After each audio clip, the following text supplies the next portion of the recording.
ایک بستی میں ایک بہت بڑے عالم اور مسجد کے امام رہتے تھے۔ وہ اپنی عبادت، ریاضت اور تقوی کی وجہ سے پوری علاقے میں جانے جاتے تھے۔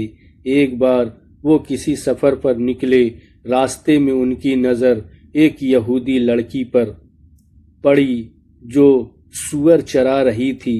وہ لڑکی اپنی عمر اور حسن کے اعتبار سے غیر معمولی طور پر بہت خوبصورت تھی۔ امام صاحب اس لڑکی کے حسن و جمال کو دیکھ کر اپنے حواس کھو بیٹھے اور ان کے دل میں اس سے شادی کی خواہش پیدا ہو گئی۔ انہوں نے لڑکی کے پاس جا کر اپنی خواہش کا اظہار کیا۔ لڑکی نے بہت چالاکی سے جواب دیا، میں تم سے شادی تو کر لوں گی، لیکن ایک شرط پر، اگر تم اپنا دین چھوڑ کر میرا یہودی مذہب اختیار کر لو، تبھی میں تمہاری بیوی بننے کے لیے تیار ہوں۔ بدقسمتی سے امام صاحب کا نفس اتنا غالب آ چکا تھا کہ انہوں نے اپنی پوری زندگی کی عبادت کو ایک طرف رکھا اور اس لڑکی کی شرط مان لی۔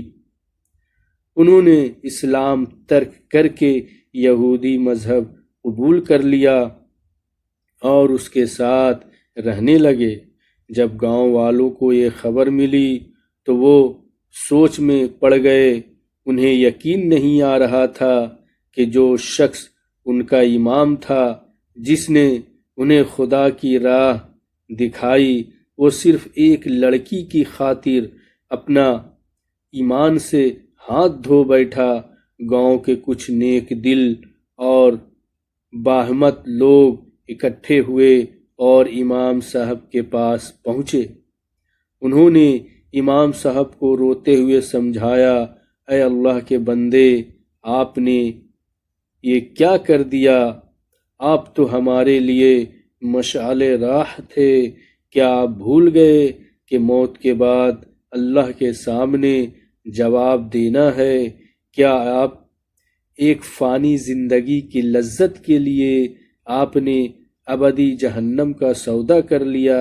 آپ کی وہ تلاوت، وہ سجدے اور وہ خدمت دین کیا سب ضائع ہو گئی؟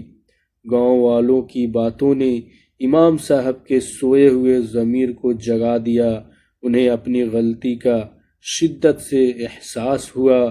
وہ بری طرح پھوٹ پھوٹ کر رونے لگے۔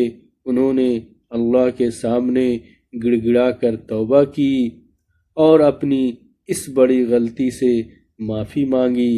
انہوں نے فوراً اس لڑکی کو چھوڑ دیا اور اسے ایمان میں داخل کرنے کی دعوت دیا۔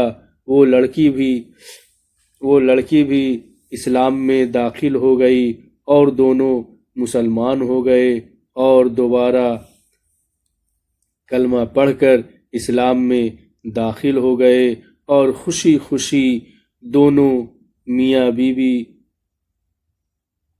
خوشگوار زندگی گزارنے لگے۔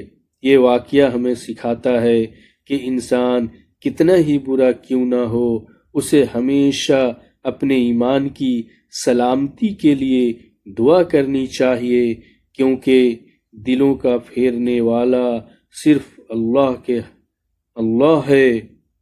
تو فرینڈز، آپ کو یہ واقعہ کیسا لگا کمنٹ میں ضرور بتائیں، اور ہمارے ویڈیو کو لائک، شیئر اور کمنٹ ضرور کریں، اور چینل کو سبسکرائب ضرور کریں۔ السلام علیکم ورحمۃ اللہ، جزاک اللہ خیر۔